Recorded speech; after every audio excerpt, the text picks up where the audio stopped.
Olá, shalom a todos. Sou o Macli Pessoa e quero aqui compartilhar com você um assunto extremamente importante com relação à profecia dos 144 mil judeus que serão salvos no fim dos tempos, conforme está escrito em Apocalipse capítulo 7, versículo 1 ao de número 8 e no capítulo 14, versículo 1 ao de número 5, onde diz que estes serão selados na testa com o nome verdadeiro do Criador. Isto para que se cumpra a profecia de Isaías, no capítulo 52, versículo 6, que diz: Portanto, o meu povo saberá o meu nome. Por esta causa, naquele dia, porque eu mesmo sou o que digo, eis-me aqui. Ou seja, são estes 144 mil descendentes do povo hebreu que terão a missão de revelar ao mundo não só os nomes originais do Criador e do seu Filho, mas também terão o compromisso de anunciar o verdadeiro evangelho do reino do Altíssimo, para que se cumpra de fato as palavras proféticas do Mestre, descrita em Mateus capítulo 24, versículo 14, que diz: E quando este evangelho do reino do Altíssimo for anunciado em todo o mundo, então virá o fim. Em Apocalipse capítulo 14, versículo 4, diz que eles não se contaminaram com mulher. Em profecia bíblica, conforme indicam o capítulo 12 de Apocalipse, versículo 1, e o 6, e o capítulo 17, versículo 3, mulher representa igreja. Se a mulher for descrita de forma honrosa, logo ela representa a igreja fiel do Mashiach, o nosso Salvador. E se a mulher for descrita com adjetivos pejorativos, ela está se referindo à igreja rebelde e infiel aos princípios do Evangelho. Portanto, quando o texto profético diz que eles eram virgens porque não se envolveram com mulheres, isso significa dizer que eles não se contaminaram com as instituições religiosas apostatadas da fé. Outra característica destes remanescentes é visto no capítulo 14, versículo 5, que diz: E na sua boca não se achou engano, porque são irrepreensíveis diante do trono do Eterno. Ou seja, eles estarão com a verdade. Sendo assim, isso indica claramente que a profecia dos 144 mil, na realidade está se referindo a um grupo seleto de irmãos na fé, que não se venderam ao sistema religioso e nem muito menos compactuam com o evangelho paganizado, herdado da Babilônia, a grande meretriz que está sentada sobre a besta que sobe do mar, conforme Apocalipse capítulo 17, versículo 3. Até aqui, acredito que ficou muito claro qual é a verdadeira missão desses 144 mil judeus.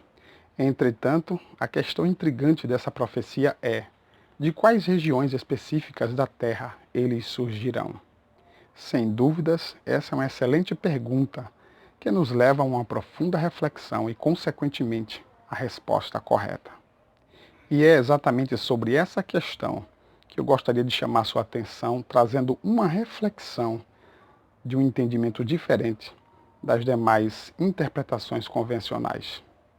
Pois bem, é muito comum qualquer leitor principiante, ao ler o texto em foco, pensar equivocadamente que a profecia não é literal, ou mesmo acreditar que os 144 mil são judeus ortodoxos que moram em Israel. Digo isso porque também eu acreditava dessa forma. Até que, enfim, descobri através de informações seguras que afirmam que ainda existem várias tribos de Israel perdidas pelo mundo afora, inclusive aqui no Brasil. Isso mesmo que você ouviu, aqui no Brasil. Talvez você ainda não sabia disso, mas o que eu vou lhe contar agora é um fato comprovado. Portanto, ouça com atenção. A maior parte dos brasileiros são descendentes de judeus e não sabem disso. Infelizmente, esse fato é desconhecido de muitos, porque a história da colonização no Brasil foi mal contada propositalmente por causa do forte preconceito que havia contra o povo judeu. Ou seja, na época, o antissemitismo já era uma realidade, que inclusive foi estimulado pela própria Igreja Católica, através da Santa Inquisição. Para se ter uma ideia disso, os reis católicos da Espanha, por nomes de Fernando e Isabel, expulsaram do país todos os judeus. E nesse episódio, muitos migraram para Portugal e outros países vizinhos. Alguns anos depois, o Dom Manuel, rei de Portugal, fez o mesmo com os judeus, para obter a permissão de se casar com a filha de Fernando e Isabel, reis da Espanha. E para justificar sua ação, Ele forçou os judeus a se converterem ao catolicismo romano. Muitos se renderam à pressão, se convertendo entre aspas. Quanto àqueles que não aceitaram, os seus bens foram confiscados e, consequentemente, foram expulsos de mãos vazias. Muitos desses nem sequer tiveram a chance de fugir, porque foram presos, e outros foram mortos simplesmente porque eram judeus. Coincidência ou não, nesse período os espanhóis descobriram a América do Sul, e logo em seguida também vieram os portugueses e descobriram o Brasil. E é exatamente aí que começa a migração das tribos perdidas de Israel para o Brasil. Isso porque, quando Pedro Álvares Cabral veio desbravar e colonizar as terras brasileiras, a princípio vieram juntamente com ele uma grande quantidade de prisioneiros para fazerem os serviços pesados, sendo a maior parte deles de judeus condenados pela Inquisição. Também vieram muitos judeus livres que estavam fugindo da perseguição religiosa. Isso só deixa claro que os portugueses que vieram para cá foram pouquíssimos. Digo isso porque vir para o Brasil era um castigo. Na verdade, era uma espécie de sentença de morte. Isso porque, aqui na América, era muito comum as pessoas morrerem de malária, além de outros perigos iminentes, como a possibilidade de ser atacado por onça, por sucuris e inclusive por índios canibais. Sendo assim, é evidente que foram poucos os portugueses que largaram a zona de conforto na Europa e vieram se arriscar aqui na América Latina. Infelizmente, esses fatos a história secular não conta.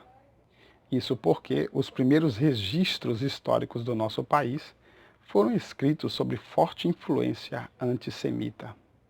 Ou seja, como os judeus sempre foram odiados e rejeitados pelo mundo afora, não seria bom para a reputação da colônia brasileira ser identificada como sendo composta também de judeus. Essa é a história que não lhe contaram. Se você gostou e deseja saber se é um descendente de judeu, assista a matéria no vídeo sugerido e verifique a lista de sobrenomes que foram usados pelos judeus sefarditas que vieram ao Brasil. Essa lista no Facebook estará disponível aqui em cima. Se for no WhatsApp, estarei disponibilizando aí embaixo. Um abraço a todos e que o Eterno Criador abençoe você e sua família.